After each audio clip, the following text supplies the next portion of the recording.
Good morning, and thank you for watching Raising Radishes yet again. Everything in this video, nothing is a medical diagnosis. I am not a doctor. Please don't take what I say as treatment. Please verify with your doctor, psychiatrist, therapist, etc. Okay, so last week we talked about how children with reactive attachment disorder can be overly affectionate with strangers, with people they don't know, or with outside of the family. Today I wanted to talk about how they are not cuddly with or affectionate with their parents or their primary caregiver.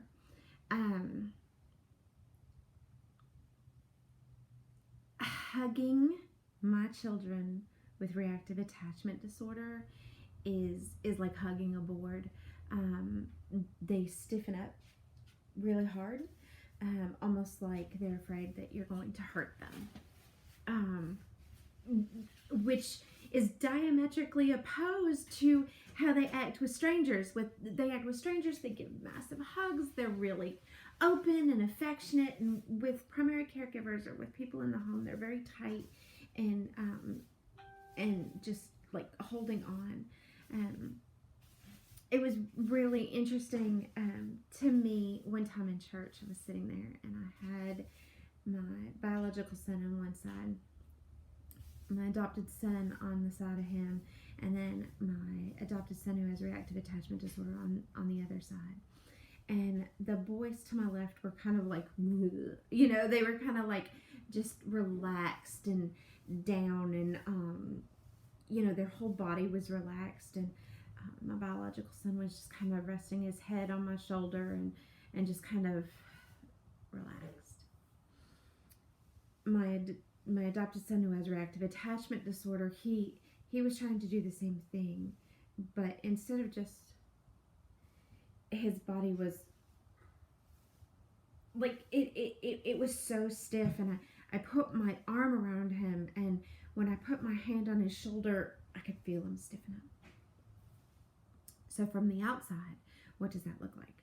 Well, from the outside, I'm fairly confident that it looks like either I physically hurt this child on a regular basis, or I don't love him.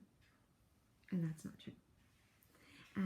What is true is that getting physical affection from a primary caregiver is not something a child with reactive attachment disorder is comfortable with. Because in order to give physical affection, you have to be somewhat open. But wait a minute, Jessica, that doesn't make any sense. They're overly affectionate with strangers. Yeah, but when they're overly affectionate with strangers, they're not being open. It's a way to do a couple of things. One, to punish their primary caregiver. Because they won't give love to you, but they'll give love to, John Jacob Jingleheimer Schmidt down the street. And another thing is it's a manipulation. Remember that the core of a child with reactive attachment disorder are two things. They're actually one thing: an overwhelming fear and an overwhelming rage. Not anger, rage. Those are two totally different things. And so because of this overwhelming rage, it gets directed toward the primary caregiver. And that fear that they might lose control is directed toward the primary caregiver. So they can't give affection on the parent's terms. I have to ask permission to hug my daughter because she's not comfortable hugging me. And she never asks permission to hug me, ever. She never hugs me.